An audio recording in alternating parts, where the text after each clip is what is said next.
Como o Pai me amou, assim eu os amei. Permaneçam no meu amor.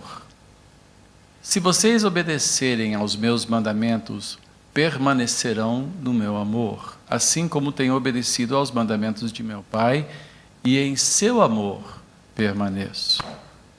Tenho-lhes dito estas palavras para que a minha alegria esteja em vocês, e a alegria de vocês seja completa. O meu mandamento é este: amem-se uns aos outros, como eu os amei.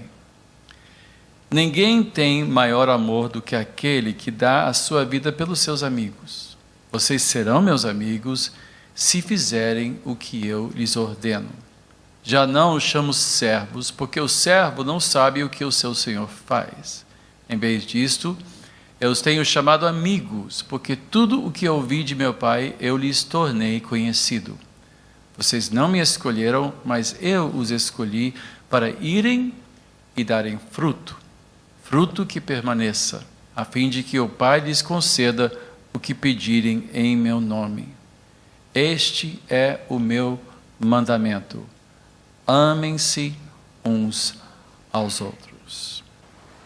Eu li alguns dias atrás um artigo que fala sobre o tipo de filme que pessoas gostam de assistir e o tipo de literatura que pessoas gostam de ler, e certos elementos que garantem o sucesso de um filme hollywoodiano hoje. E entre os muitos fatores que eram mencionados, foi um fator estranho e ainda até interessante, que qualquer filme que faça com que pessoas conversem ou tenham interação com seres de outros planetas ou seres que não são seres humanos, é quase que um sucesso garantido.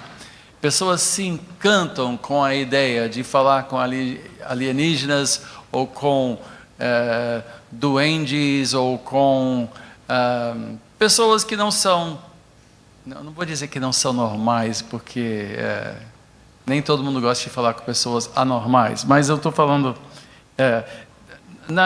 no imaginário coletivo, há um encanto, há um encantamento em poder interagir com pessoas de uma outra dimensão ou de um outro lugar.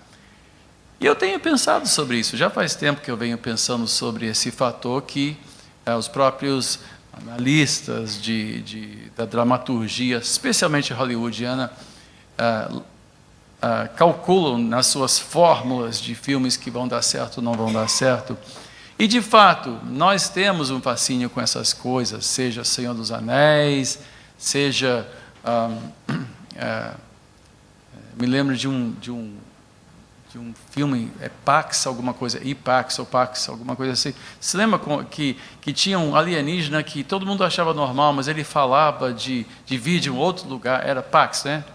Pax. E todo mundo, será que ele é? Será que ele não é? E ele falando assim muito serenamente sobre quantos anos-luz, a quantos anos-luz ficava a sua terra, e todo mundo ficava... E o médico psiquiatra que foi encarregado de analisá-lo, não é? O Jeff Bridges, parece que foi o nome dele, o ator, ele ficou assim, digamos, assombrado pelo homem, porque ficava sempre aquela coisa, bom, ele é louco, mas de repente não é. E se não for, isso é muito especial. E o filme deixa uma certa pergunta no ar, né?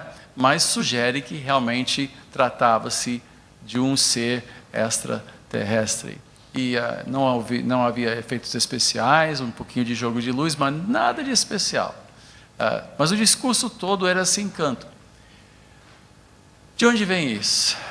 Porque de tudo que nós desejamos ou fazemos vem de algum lugar, não somos malucos. Mas o fato é que nós fomos criados para ter comunhão com Deus, com o Espírito de Deus.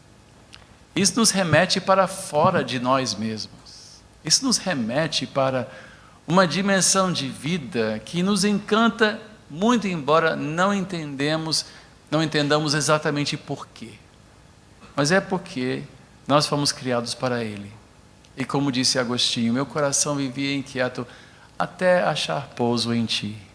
Até pousar em Ti, eu estava irrequieto. Mas quando eu tive esse encontro com Deus, eu achei paz. E uma alegria que não é possível somente nesta vida, digamos, normal.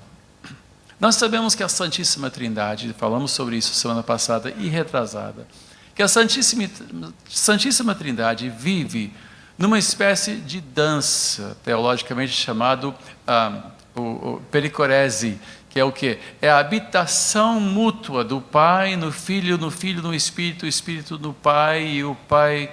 E é esse tipo de... Quando você pensa nos três, como disse Gregório Nazianzus, um dos teólogos capadócios da história, ele disse: quando eu penso no Deus Trino, eu não consigo deixar de pensar no fato de que Ele é Deus único. Mas quando eu penso no Deus único, eu não consigo deixar de imaginar a comunhão das três pessoas neste Deus. Então a gente pensa nele, mas nós, tão unido que são as três pessoas da Santíssima Trindade, que trata-se apenas de um só Deus, uma só essência, um mistério certamente. E nós pensamos, não, esse mistério é para teólogos, esse mistério é para pessoas eruditas, para quem faz doutorado, essas coisas.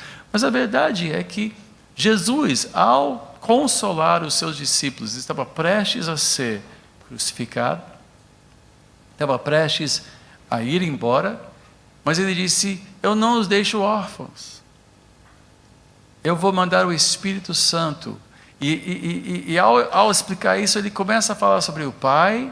Já pedi ao Pai, o Pai vai me conceder, e eu vou passar o Espírito para vocês, e Ele vai falar de mim, e então eu virei fazer habitação em vocês, e o Pai também virá. Ou seja, Ele dá uma aula sobre a Santíssima Trindade para esses pescadores e homens bastante humildes e simples, exatamente no momento que Ele estava para partir, com a intenção de consolá-los.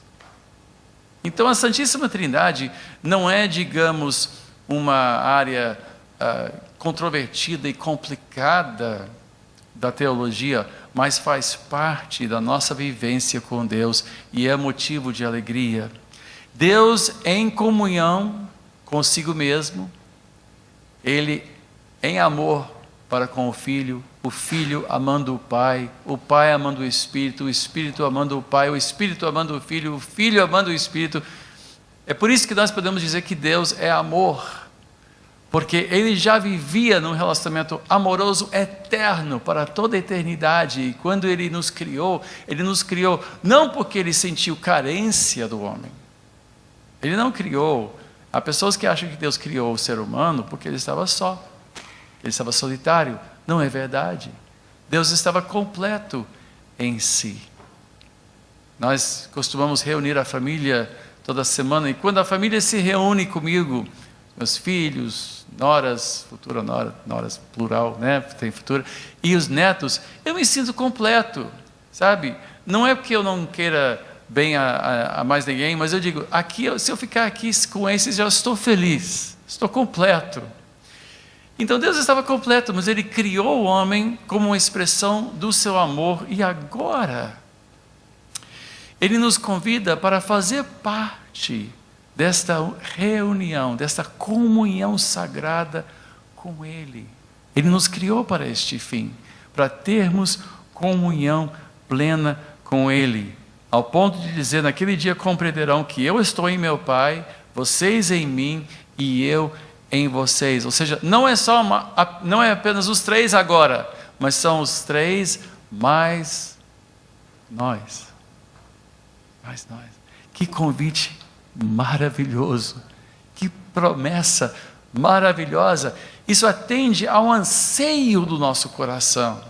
Nós vemos isso de maneira muito, digamos,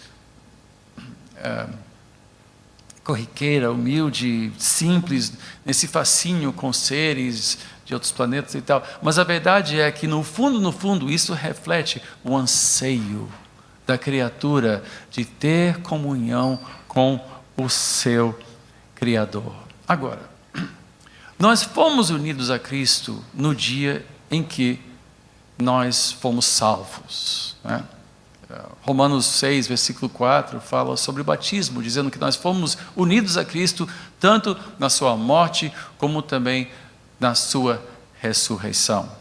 Ou seja, nós já somos unidos a Deus. Isso não depende de uma continuidade. Isso é um fato histórico. Todos aqueles que estão em Cristo estão unidos a Deus. Mas isso não quer dizer que todos permanecem em Deus. Nem todos gozam deste convívio com Deus. O mandamento que Ele nos deixa é: permaneça em mim. Como permanecer em Deus? Como fazer valer esta união? Você sabe que, como o casal que desceu do altar, assim que chegou na escadaria para pegar o carro, o marido virou para a esposa e disse: olha, eu te amo, viu? Eu casei com você agora porque eu te amo. Agora, não se fala mais nisso. Quantos sabem que esse casamento não vai dar certo? Não vai dar certo. Por quê? Porque casamento não basta ser unido, você tem que permanecer unido. Não adianta só ser família, você tem que permanecer família. Não sei quantos de vocês sofrem uma coisa que eu sofro, que eu tenho um membro da família que não é mais membro da família na prática. Por causa de coisas históricas, não há mais como ter convívio. Uma pessoa que, por várias razões, não há como mais ter qualquer tipo de diálogo com essa pessoa. Não é falta de amor cristão, não é falta de perdão no coração, nada disso. Trata-se de uma pessoa impossível de conviver, por se tratar de uma pessoa muito perigosa, inclusive. Então, nós sabemos que não basta apenas ter o mesmo sobrenome. Você sabe disso. Nem todo mundo que é família, de fato, age como família. E você tem amigos que são mais próximos a você do que a sua própria família. E quantas pessoas, ao aceitarem Cristo, ao confessarem Cristo, são rechaçadas pela sua família e acabam abraçando a igreja como sua família, mais ainda do que os membros da sua família de sangue. Você talvez... Não sei quantos aqui têm essa experiência, mas você se identifica mais, você tem mais convívio, você goza mais da comunhão. Por quê? Você permanece mais na igreja. Ao permanecer em Cristo, Ele diz: para que nós permaneçamos em Cristo, devemos obedecer os seus mandamentos. E qual é o mandamento que Ele destaca? Acima de todos os outros, que inclusive é o resumo da lei, que nós amemos uns aos outros. E Ele repete isso, na nossa leitura inicial, Ele repete isso vez após vez. Para permanecer em Cristo, não é só você e Cristo e mais ninguém. Você sabe que muitos pensam que monges são solitários, inveterados, são pessoas que não querem comunhão, mas não é verdade. O movimento monástico foi um movimento de pessoas se retirarem da sociedade para poderem viver em comunidade. Claro que através de exercícios de oração e trabalho e meditação, mas a principal motivação do movimento monástico, a partir do século V, foi exatamente de formar comunidades nos quais poderiam vivenciar o amor de Deus. Se retiravam da sociedade que consideravam corrupta e da igreja, de modo geral, que tinha sido cooptado pelo Império Romano. Eles disseram: não, a igreja se secularizou, se corrompeu, então nós vamos nos retirar para as montanhas ou para o deserto. Para fazer o quê? Para formar comunidade. Então a ideia do monge solitário, sentado numa montanha em algum lugar, apenas meditando sobre as coisas de Deus, não é um retrato da realidade. A realidade foi que eles se retiraram exatamente para viver em comunhão, para poder aprender a amar verdadeiramente uns aos outros. Então é impossível falar de uma vida no Espírito Santo sem que isso passe por uma vida em comunhão com o povo de Deus. Mas isso complica a situação para nós hoje em dia, principalmente porque hoje em dia o que rege a nossa sociedade é o individualismo. Você entra no elevador, eu sei que eu sou tímido. Muitas pessoas acham que eu sou uma pessoa muito severa. Não é verdade. Eu sou uma pessoa muito tímida. Eu morro de timidez. Quando eu estou aqui na frente, eu tenho que tirar a minha timidez, botar de lado e a gente vem no altar, mas saio desse altar, eu sou uma das pessoas mais tímidas que existe. Né? Você chega e se você me encontrar no shopping, né? E às vezes, bispo, e eu, ei, tudo bom? E eu sou muito tímido socialmente. Me bota numa festa que eu morro. Eu sou a pessoa que senta ao lado da porta de saída ou que brinca com o cachorro. Sempre tem um que brinca com o cachorro. Porque o cachorro, mas chegar e me apresentar é muito difícil para mim. É muito difícil. Então, esse negócio de viver em comunhão, para alguns, para os mais introvertidos como eu, isso já é complicado. Mas nós vivemos numa época também pós-denominacional, uma época mais consumista, mais egoísta. Nós vivemos numa época de smartphone, não é? Eu fui para um restaurante, levei minha esposa para o restaurante no início do ano, nós celebramos nosso aniversário de casamento, dia 3 de janeiro, levei ela para um restaurante, o meu filho disse, olha, tem um restaurante ótimo que a gente vai, era um bife com molho de mostarda, mas tá bom, era assim, espetacular, tal, francês, tá bom. E nós fomos para esse restaurante que aparentemente era muito chique, eu não sei, mas as esposas entraram assim, arrumadas, e os homens sempre de bermuda, tênis e uma camisa polo, né? Esse é o uniforme da Barra da Tijuca, não é não? Né? As esposas de salto alto e cabelo e tal, e o cara está lá de camisa Lacoste, ou camisa, né, polo, bermuda e tênis. E eu vi esses dois casais, que aparentemente era um jantar, né, assim, mais social e tal, e assim que sentaram, todo mundo tirou seu smartphone. Eu disse, meu Deus do céu, estão aqui num encontro aparentemente, né, especial, e todo mundo olhando o smartphone, né, vendo mais um vídeo que apareceu no WhatsApp. Né, a gente não fala mais, a gente não conversa mais. Você quer realmente ter um jantar romântico? Deixa o telefone no carro.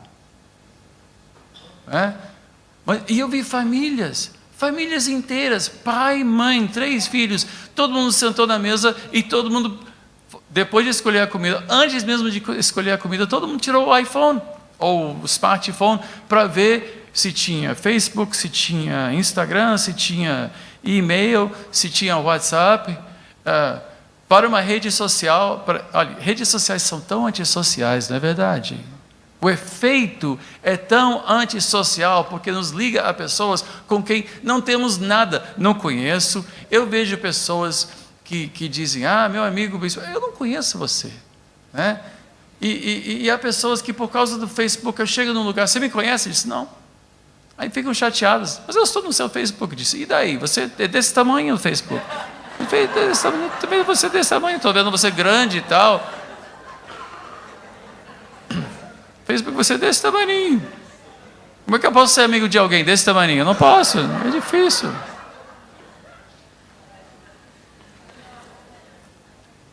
Que sociedade maluca que nós vivemos, né? Mas é também uma sociedade solitária, porque isso nos remete a uma solidão prática, porque não há um intercâmbio e não há um engajamento pessoal.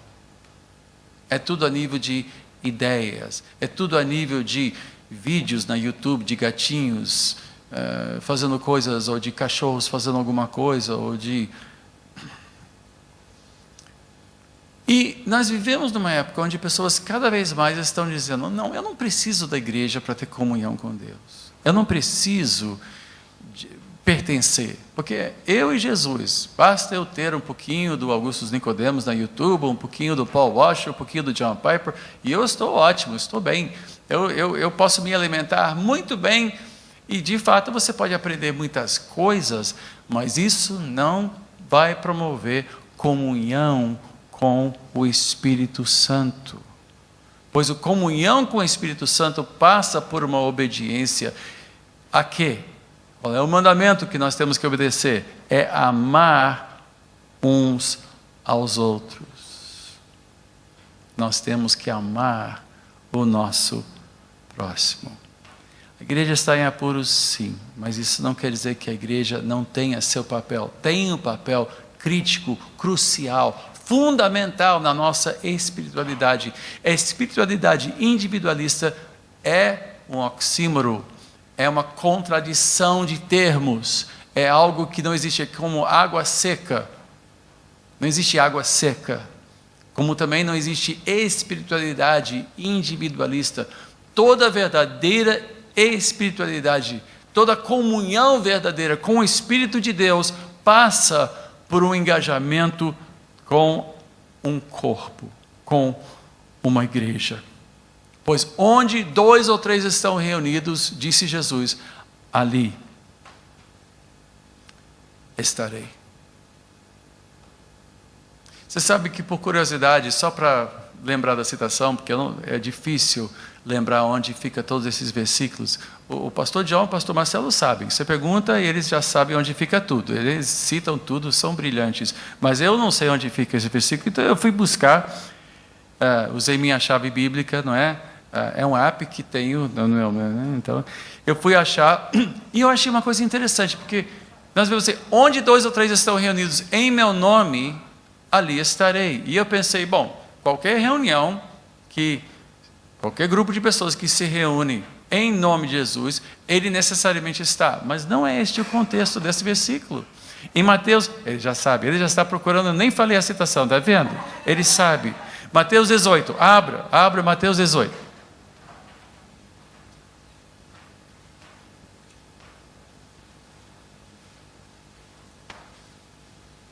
O contexto desse versículo não é um culto qualquer.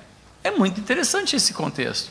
Mateus 18, versículo 15 diz: se o seu irmão pecar contra você, vá e a sós com ele mostre-lhe o erro. Se ele o ouvir, você ganhou o seu irmão. Mas se ele não o ouvir, leve consigo mais 1 ou 2. De modo que qualquer acusação seja confirmada pelo depoimento de 2 ou 3 testemunhas. Se ele se recusar a ouvi-los, conte à igreja. E se ele se recusar a ouvir também a igreja, trate-o como pagão ou publicano. Digo-lhes a verdade. Tudo que vocês ligarem na terra terá sido ligado no céu, e tudo que vocês desligarem na terra terá sido desligado no céu. Também lhes digo que se 2 de vocês concordarem na terra em qualquer assunto sobre o qual pedirem, isso lhes será feito por meu Pai que está nos céus. Pois, e agora vem, pois onde se reunirem 2 ou 3 em meu nome, ali eu estou no meio deles. Meu Deus! De repente essa promessa da presença de Cristo entre nós é feita no contexto de quê? De disciplina eclesiástica. De uma igreja que está trabalhando os seus relacionamentos, uma igreja onde alguém se ofende, o outro chama, vem cá, meu irmão, vamos lá, vamos nos reconciliar. É no contexto de um processo disciplinar que visa não excluir alguém. Isso é, sim, um caso extremo, mas que visa reconciliar pessoas. A gente podia gastar tempo para ver as regras de disciplina aqui, mas vou apenas resumir. Alguém me ofende, eu chego e digo, vem cá, meu irmão, você fez mal. No final. Aí eu chamo alguém, vem cá, você viu o que ele falou para mim? Você viu o que ele fez? Aí eu vi, realmente ele está errado. Aí ele não quer saber, fiz nada errado não. Aí chama mais 2 ou 3, vem cá, vem, vocês não viram? Isso. Hoje em dia, se alguém chegar para mais alguém na igreja e disser, irmão, você me ofendeu, sabe o que vai fazer? Vai sair da igreja. Vai dizer, não, eu sou mais eu não preciso dessa igreja, eu não preciso de coisa nenhuma, eu não preciso disso, eu posso ir para outra igreja, lá tem boa pregação, aqui tem boa música, né? Está cheio de igreja, e aqui está cheio de igreja na Barra, não é? No Rio, está cheio de igreja. Então, se a igreja começar a me incomodar, se começar a exigir alguma coisa de mim, começar a me confrontar com o que eu digo, e não há nada pior do que pegar a pessoa e dizer, você fez mal. Ninguém quer ouvir isso, ninguém gosta de ouvir isso, ninguém pode se meter comigo, porque eu sou mais eu e Deus. Eu e Deus. E eu vim aqui assistir, eu vim aqui receber, eu não vim aqui trabalhar relacionamento com ninguém, eu não vim aqui ter que aguentar essa gente complicada, porque olha só ao seu redor, todo mundo ao seu redor é complicado, olha só as pessoas complicadas ao seu redor, olha todo mundo complicado, é tudo complicado. Né? Diga para o seu vizinho com todo carinho, você é complicado, meu irmão. É complicado. Então, o que a gente faz? Para não complicar, a gente entra, assiste, gostou, faz uma oração, toma uma ceia e vai embora. Para não complicar. Meus irmãos, igreja é para ser complicado. Igreja é para ser complicado. Pois onde 2 ou 3 estão reunidos, como? Trabalhando isso. Trabalhando essa coisa complicada de andar juntos. Onde 2 ou 3 estão reunidos desta maneira, Ele está presente. Você que está procurando aquela igreja onde você entra e pau, a presença de Deus, e você, uau, eu fui abençoado, arrepiei, suei, chorei, ri, achei ótimo, que igreja bacana. Agora, ninguém se meta comigo. Isso não é espiritualidade, mas é a maneira que a grande maioria se conduz. É a maneira que a grande maioria se conduz. E chega na igreja, e enquanto todo mundo estiver sorrindo para a gente, e o que a gente faz ou deixa de fazer não ofende ninguém, a gente fica. Mas o momento que começa a se meter na nossa vida, a gente já pula fora. E ainda nos perguntamos, por que a igreja está em tantos apuros? Por que a igreja é tão fria? Por que eu não sinto a presença de Deus? Por que eu não chego? Por que eu não recebo renovação na igreja? É porque a igreja não tem poder? Não, é porque você não tem nada a ver com a igreja. Você não tem nada a ver com a igreja. Você não está reunido num relacionamento estável e amoroso. Porque amor, meus irmãos, é uma coisa ter afeto, é uma coisa ter apreço, é uma coisa ser gentil e é uma coisa ser cortês. Outra coisa é amar. Amar de verdade requer compromisso. Aquela pessoa que diz, eu te amo, então vamos casar. Não, eu não quero compromisso. É o grande problema da nossa época, pessoas não querem compromisso. Não, eu quero te amar, mas sem compromisso. Não existe amor sem compromisso. Não existe comunhão no Espírito sem amor. Ou seja, a igreja que vai realmente ver o mover de Deus é uma igreja que é composta por pessoas compromissadas umas com as outras. Nós vivemos numa época assim, onde as igrejas estão cheias de ciganos espirituais, de borboletas espirituais, de turistas espirituais. Alguns turistas são bem impacientes, bem frequentam, assistem um culto e vão embora. Tem outros turistas que passam temporadas, ficam um pouquinho nessa igreja, depois de um mês, dizem, olha, eu estou com saudades daquela outra igreja, vamos para outra igreja. Aí ficam mais um mês, 6 semanas, 2 meses, e dizem, quer saber, catedral também é muito legal, vou voltar para a catedral. Aí vem, e ainda diz, essa é a minha igreja. Não.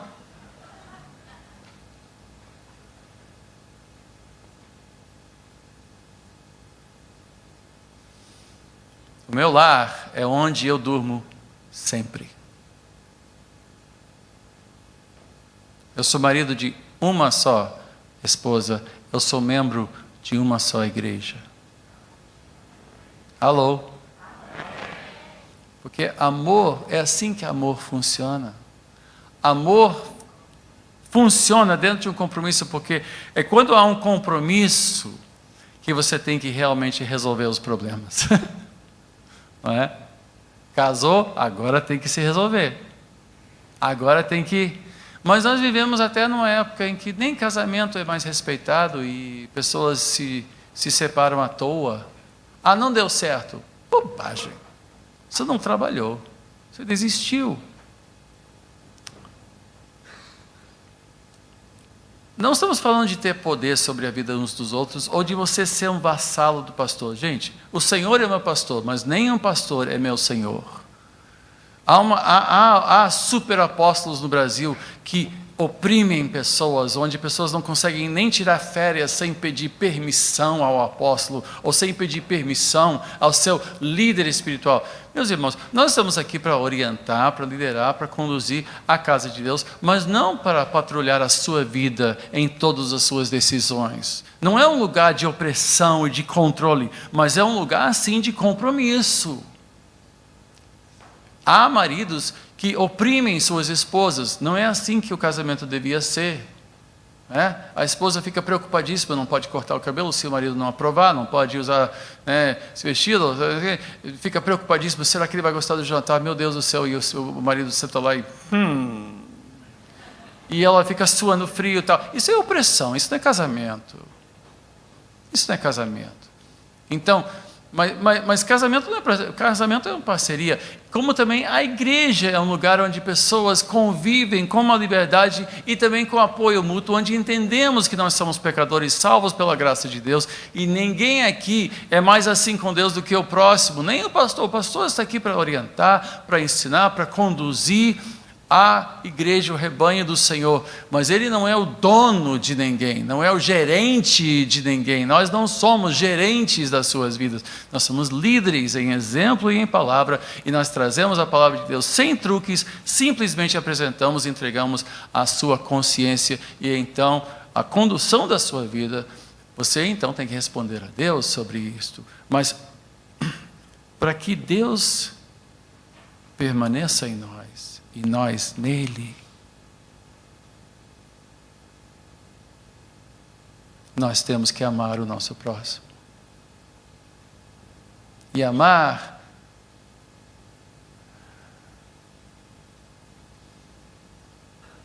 não é só dar uma esmola da sua presença, mas é um compromisso de andar junto.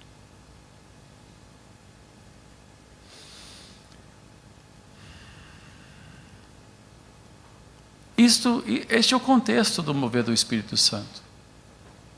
Quando nós abrimos 1 Coríntios 12, pode abrir 1 Coríntios 12.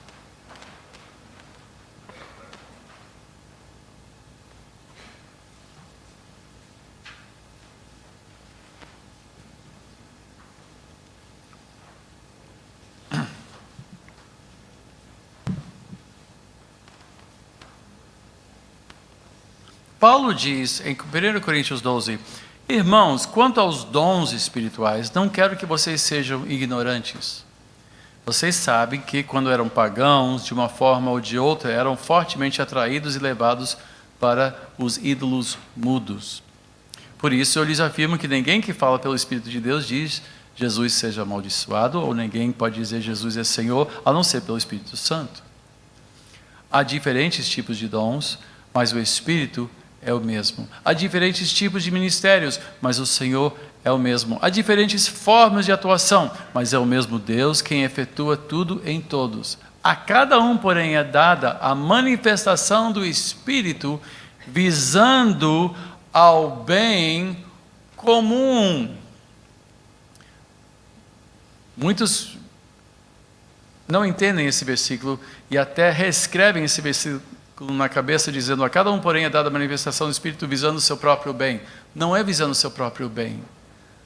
O mover do Espírito, a plenitude do Espírito, os dons do Espírito, seja de cura, seja de profecia, seja de línguas estranhas, seja qual for o dom é concedido pelo Espírito para o bem comum, para o bem dos outros. Sem amor, você não vai buscar o bem dos outros. Porque quando Jesus diz, devemos amar uns aos outros, na nossa cabeça confusa do século 21, essa palavra amor é um conceito pouco compreendido. Então pensamos que amar é ser romântico. Acabamos de ter Dia dos Namorados sexta-feira. Muito romantismo no ar. Mas isso é uma expressão de carinho e de afeto, mas não é uma expressão do verdadeiro amor. Pode haver verdadeiro amor no meio disto, como também pode ter verdadeiro amor sem romance e sem sentimentalismo. Então, há pessoas que vêm e são muito efusivas, são muito expressivas, chegam e abraçam todo mundo. Ô meu irmão, ô meu querido, ô meu amado. Falam isso porque não sabem nosso nome. Então, e fica assim, ô meu amado, então meu querido, ô meu irmão, querido. E abraça todo mundo, beija todo mundo. Mas essa pessoa é muito amorosa. Não, ela é muito expressiva. A pessoa amorosa é uma pessoa que se sacrifica pelo próximo. Tanto que Jesus, na nossa primeira leitura, disse, amor maior, ninguém tem maior amor do que aquele que dá a sua vida pelo seu amigo. Ou seja, ele dá de si. E a igreja não é um lugar, principalmente de receber, é um lugar onde você dá de si para os outros e então recebe do Espírito Santo. É um lugar onde nós fazemos tudo para o bem do nosso próximo.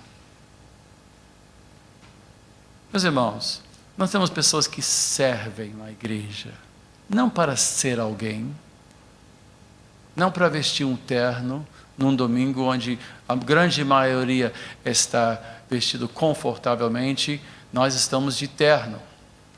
Para quê? Para servir bem. Para servir. Não é para ser alguém. Alguém que se oferece para dar aula ou para conduzir a escolinha, a igreja de gente pequena, não faz isso para ser alguém, mas para o bem daquelas crianças que precisam de uma boa formação cristã na igreja. Quando nós ajudamos uns aos outros, quando nós conduzimos aos outros, não é para o nosso bem, é para o bem do próximo. Deus nos recompensa e Deus vem e faz habitação em nós. Mas o propósito é para o bem dos outros. Mas aqui João 15, voltando ao que eu li, diz, o meu mandamento é este, não precisa abrir. Amem-se uns aos outros como eu os amei. Ninguém tem maior amor do que aquele que dá a sua vida pelos seus amigos. Vocês serão meus amigos se fizerem o que lhes ordeno. Agora, na segunda carta de João, esse é o evangelho de João, mas no fim da Bíblia, na segunda carta de João, no 6º versículo, ele diz o seguinte, este é o amor, que andemos em obediência aos seus mandamentos. Como vocês já têm ouvido desde o princípio, o mandamento é este, que vocês andem em amor. Parece um argumento circular, e é um argumento circular, porque ele diz assim, se você obedece, você ama, será amado e estará amando o seu próximo, mas faça isso como obediência. O que esse círculo nos diz? Diz o seguinte, que amor para com o nosso próximo tem que ser segundo os mandamentos de Cristo. Não pode ser a nosso modo, a nossa maneira. Você não é chamado por Deus para reinventar o amor. Eu vou amar os meus irmãos a meu jeito. Não.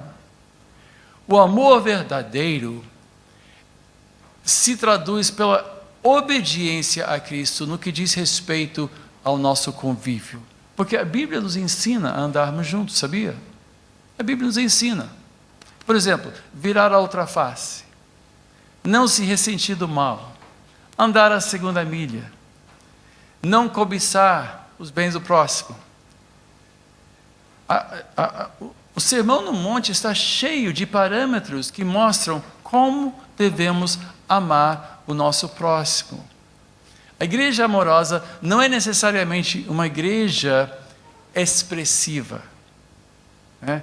Uma igreja, claro que vai ser uma igreja calorosa, não vai ser uma igreja estranha. Tem igrejas onde você entra e você quase que tem que pedir desculpas ao introdutor por entrar na igreja. Eu já visitei igrejas onde eu entro E eu entro pela porta e tem introdutores que ficam assim. E eu... Desculpe, qualquer coisa, sou visitante. Ah, é? Sou. Primeira vez, é? É, primeira vez. Pode sentar. E eu digo, bom, não é uma igreja muito amorosa? E de repente não é, né? Por isso que é sempre bom pegar pessoas para, assim, chamar pessoas para a introdução, que são assim, menos tímidas. Eu seria um péssimo introdutor. Já imaginou me ter como introdutor? Vocês não iam querer que eu estivesse no time de introdução, porque as pessoas entram e eu já assim, né? Seu bispo? É. Ah, assisti seu YouTube. Ah, legal. Porque eu sou terrível. Não quer dizer que eu não seja amoroso, mas eu sou tímido, né? Agora, há pessoas extrovertidas, e eu experimentei isso, principalmente nos Estados Unidos. Os americanos são muito extrovertidos, até porque os introvertidos são até encorajados a ser menos introvertidos, como se fosse uma doença. Não é, mas são tratados como se fosse lá. E todo mundo é assim, hey, how you doing? E aí, tudo bem e tal? Né? Have a nice day e tal. Eu me lembro que eu achava assim, todo mundo aqui é tão amoroso, tão amigo, uau. E eu chegava no caixa, eu estava numa farmácia, comprei um negócio numa caixa, eu estava lá, era Natal, estava cansado, né? E a caixa virou para mim e disse, e aí, você está bem? Ele disse, não, eu estou um pouquinho cansado. Você? E eu que estou sentado nessa caixa o dia inteiro? Ele disse, uai, mas você me perguntou? Ela ficou chateada porque eu respondi a pergunta dela. Eu disse, que coisa estranha, um povo todo efusivo, todo extrovertido. Então, você vê, às vezes nós paramos nas coisas tão superficiais, achamos que a igreja é amorosa, olha, e a verdade é que tem uma certa questão cultural nos Estados Unidos, que durante 5 minutos você é brasileiro, uau, tal, Buenos Aires, não, futebol, sim, tem. Então, 5 minutos depois, não querem nem ver você pintado de ouro. É impressionante. É um interesse intenso e rapidamente passa. Amor verdadeiro procura saber se realmente estamos bem. Se compadece. Se sacrifica um pelo outro. Chora com quem chora. Se alegra com quem se alegra. Olha, é difícil ficar perto de pessoas que estão sofrendo muito. É difícil. Porque a gente fica assim, fica assim não. Mas fica, né? Aí você não tem mais o que dizer, né? Depois, então, E quantas pessoas sofrem tragédias em sua vida e, estranhamente, são abandonadas pelos seus amigos porque sua tristeza parece que viola uma certa tolerância social. Nós temos um amigo muito querido, um casal nosso que perdeu sua filha há muitos anos atrás, numa tragédia automobilística na Lagoa. E a tristeza desse casal foi tão profunda, e o luto foi tão profundo que durou anos literalmente, ao ponto desta irmã querida nem tocar no quarto da filha, não queria nem mexer nas coisas dela, deixou o quarto exatamente como estava. E os próprios parentes começaram a deixar de visitar, os amigos pararam de visitar, porque não aguentavam mais estar perto. Mas quem ama, fica perto, não se afasta, mas chora com quem chora.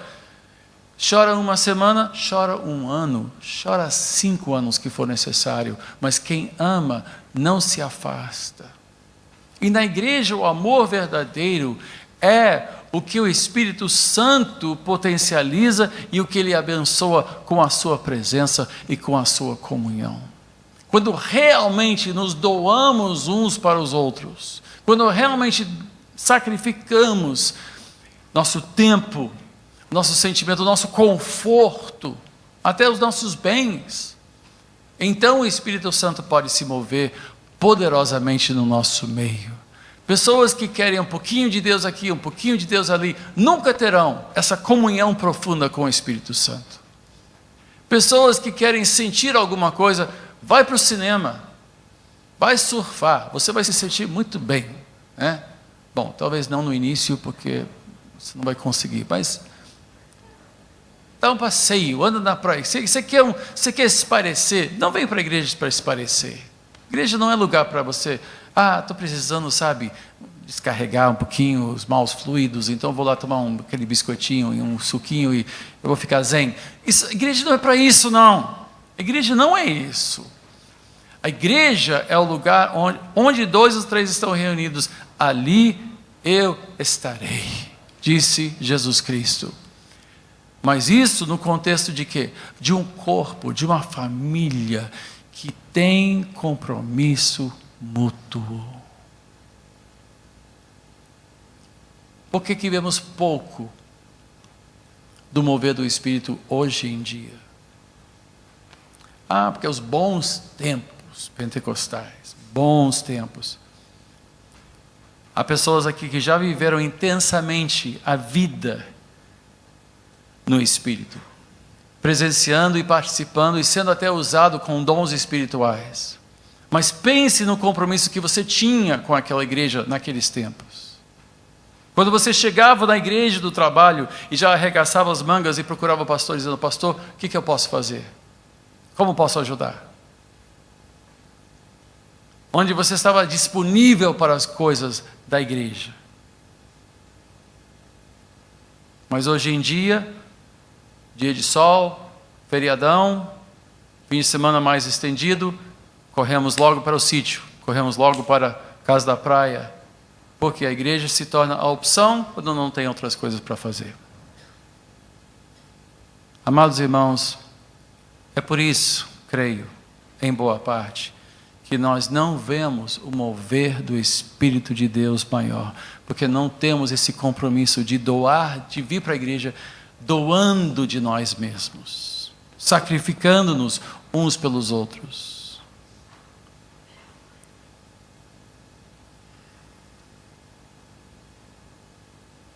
Deus nos convida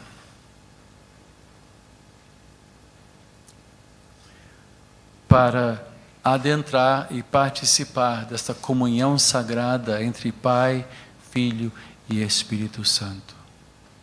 Quem não quer isto? Eu quero isto. Eu quero isto. Eu quero mais de Cristo, mais do seu poder. Eu quero que minhas orações passem do teto. Eu quero esta comunhão que enche o meu coração e que transborda. Eu quero que a minha fé abençoe a minha descendência. Mas para isso o Espírito Santo terá que fluir. Terá que fluir. E para isso acontecer, temos que obedecer os seus mandamentos. E o que Ele manda? Que amemos uns aos outros. Amor de verdade, não sentimentalismo barato, não romance evangélico e não apenas extroversão expressiva, mas um amor que conta com a minha presença cada vez que aquela porta se abre. Quando a igreja marca um churrasco, não, mas sabe o que é? Churrascaria tem comida melhor. Não é uma questão disto.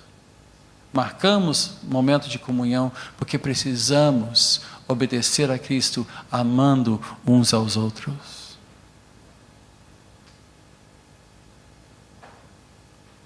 Não é para nos entreter, não é para passar o tempo, mas é para sermos instrumentos nas mãos de Deus e nós recebermos a plenitude do seu Espírito. Vamos orar.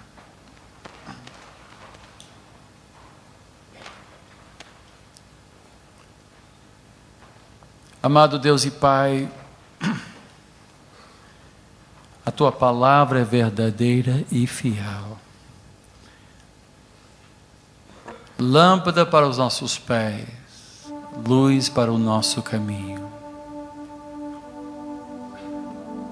Fala tão claramente.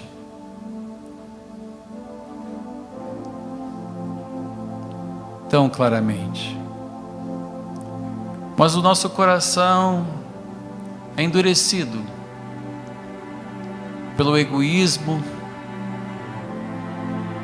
por um estilo de vida contemporâneo, individualista. Tantas coisas nos interessam, tantas coisas para ver, tantos filmes para assistir, tantos programas de televisão, tantas notícias que queremos ver, tantas conversas pelo WhatsApp. Não temos tempo, porque o nosso tempo foi roubado. Permitimos que esse tempo fosse roubado. E com ele, a nossa vida. E com ele, a nossa energia vital. E com ele, o nosso coração. Cabeça cheia de ideias, mas o coração vazio. Vida cheia de afazeres, entretenimentos, distrações, hobbies. E então chegamos aqui, nos sentimos frios e achamos que o problema é a igreja.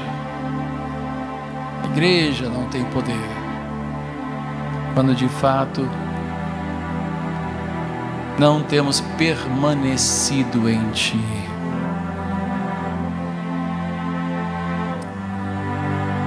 Muda isto, Senhor, em nós. Abre os nossos olhos para entender o que teremos que abrir mão, do que teremos que abrir mão, para vivermos a maior alegria que o homem jamais poderia desejar: